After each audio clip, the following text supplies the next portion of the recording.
Hello, my lovely anatomists and physiologists.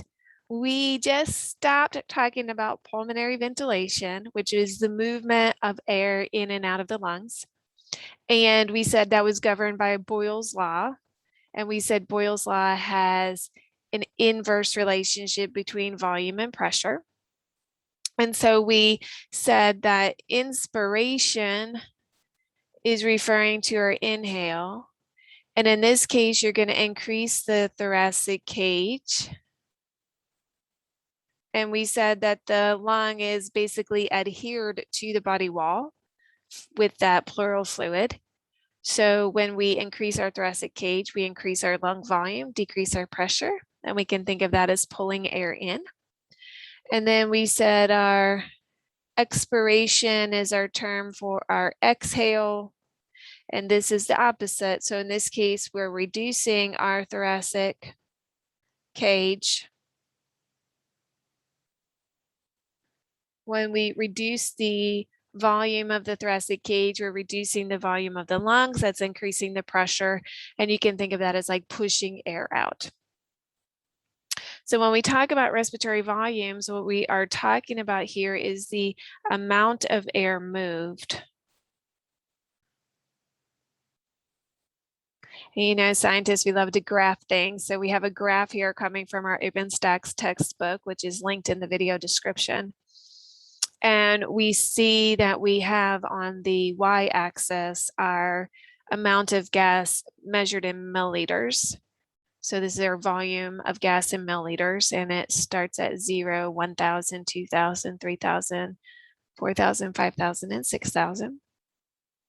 And then what we see is kind of our line graphing the different volumes. And we have each of those sections of the graph labeled. And so that's what we're going to be talking about first. So let's begin where we have that yellow highlight and it says tidal volume. So tidal volume is the amount of gas moved with your quiet breathing. This is your resting, inhale, exhale. This is the contraction of your diaphragm and external intercostals for your inhale and the relaxation of those muscles for a passive exhale.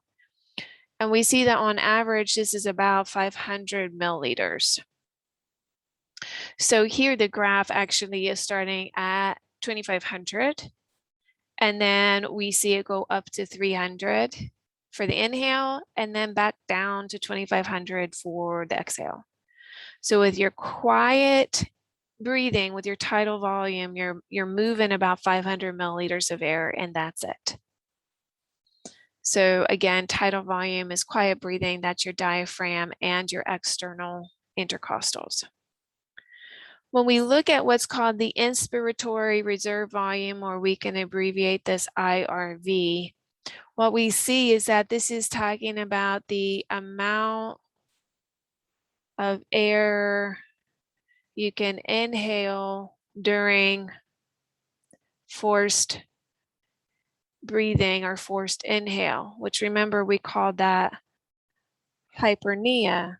So we said if you're exercising, if you're singing, if you're needing to really be projecting your volume, you might need more air to do those activities.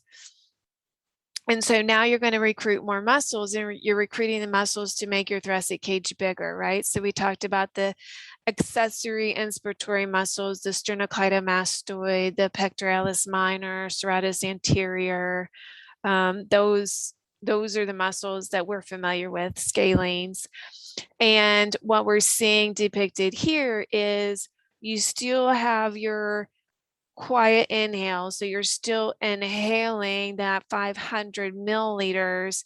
And then here, starting at like 3,000 all the way up, in this case, to 6,000, that would be the amount of extra air that you're able to pull in. So the average here is maybe about 1,200 milliliters.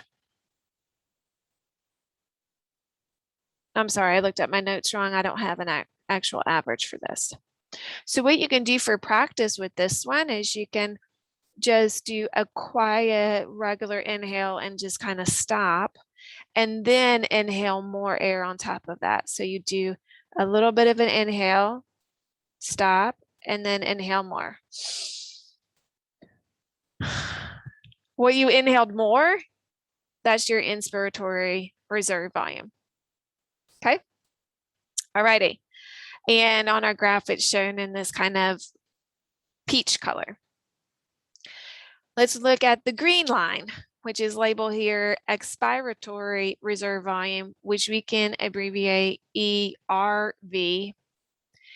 And the ERV would be the amount of air exhaled during a forced exhale. And so forced breathing, remember, is our hyperpnea.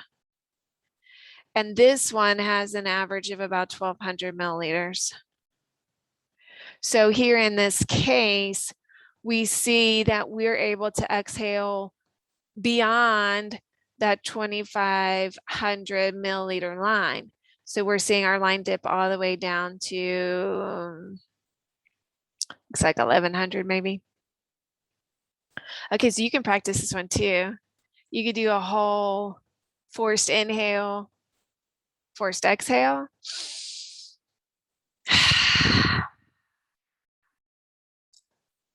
Or you can do your quiet inhale, passive exhale, stop, and then exhale more.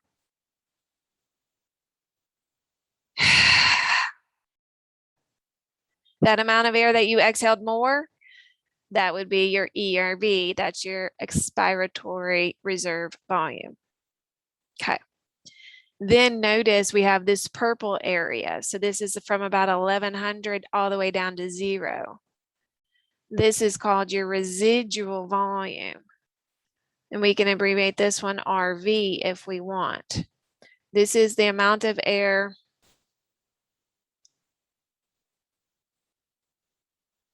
or we can say gas, amount of air or gas left in the lungs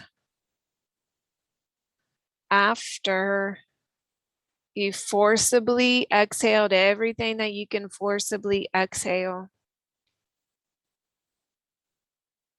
It's called residual, as in I'm going to say resident as a memory device.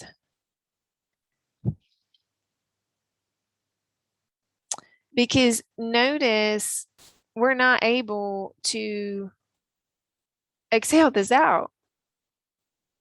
We're not able to exhale this out. You can all day and there's still some air in there.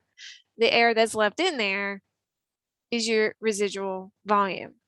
Now, not listed in the open stacks, but listed in other materials, we also have embedded in the residual volume what's called the minimal volume. And that is the air left over even when your lungs collapse. Even when your lungs collapse. Okay, and so this is important. So let me highlight, I'm just gonna try to sort of highlight residual volume and then this description here. This is important because what this means is as you inhale, I'm gonna say in quotations, fresh air, it's going to mix with old air in quotations that's still in the lungs. So you're not like filling up fresh and emptying out, filling up fresh and emptying out with your breathing. You're not filling up fresh and emptying out with your breathing. You're taking in air and it's mixing with air that's still hanging out in your lungs. And you're getting rid of some, and then you're not getting rid of all of it, but some, and then you take in more air and it mixes in with the air that's already there.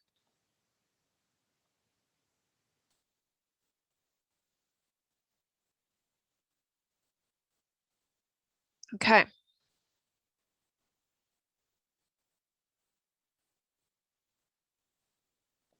Stay tuned. Up next, we have lung capacities. As always, take care of yourselves and each other.